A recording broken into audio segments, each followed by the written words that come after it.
Of course, many places in Colorado are going to see some sort of snow, but it's the foothills and the higher elevations that are going to do their measuring in feet. Yeah, and they get a lot of snow, but this is going to be a lot even for them. March is really packing a punch, and there's a lot of liquid with it. Meteorologist Chris Bianchi joins us from the backyard right now. And Chris, places like Conifer, and Evergreen, they're going to get really super soaked. And Conifer, Bailey, you mentioned it, Kim.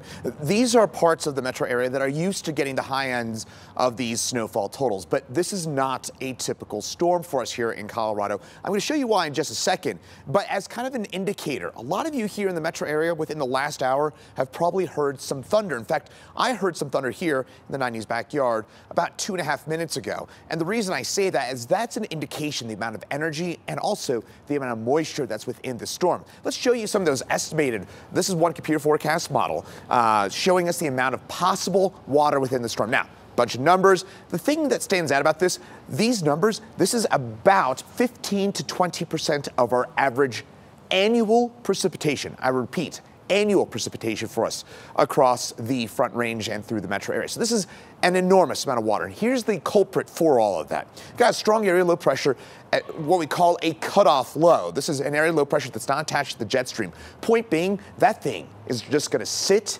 and spin and sit and spin over the next 48 hours. And the results of that, we're going to be talking about perhaps double our typical March rainfall and precipitation, I should say, for us here in the Denver area. Now, again, when we're talking about precipitation, that is rain and snow equivalents, all that combined into one number. And so far this year, we've already had a very wet start to our calendar year for us here in Denver, 1.81 inches worth of precipitation. But in the foothills, as I was showing you just a second ago, that's where we could be talking about some of those precipitation numbers. So I was just showing you that forecast, right?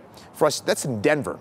You get into the foothills and we're talking about 3 inches perhaps worth of precipitation. Again, we're talking about 15 to 20 inches, 15 to 20% of our typical annual precipitation coming from a single storm. And that's part of the issue here, folks. And that's also a big part of the reason why we could be talking about significant tree and power line damage for us in the foothills in particular. All that water, it's heavy, and it's going to weigh down those branches for us in the foothills. Yeah, Chris, that's this is such a Colorado storm because you're out there in a suit jacket.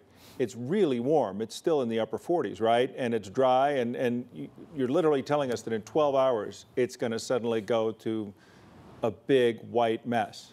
And less than 12 hours, Tom. I think we're talking about within the next 4 to 6 hours, we're going to start to change things over from rain to snow, and then it's going to snow really heavily through the overnight hours. All right, Chris, keep us posted. Thanks. All right.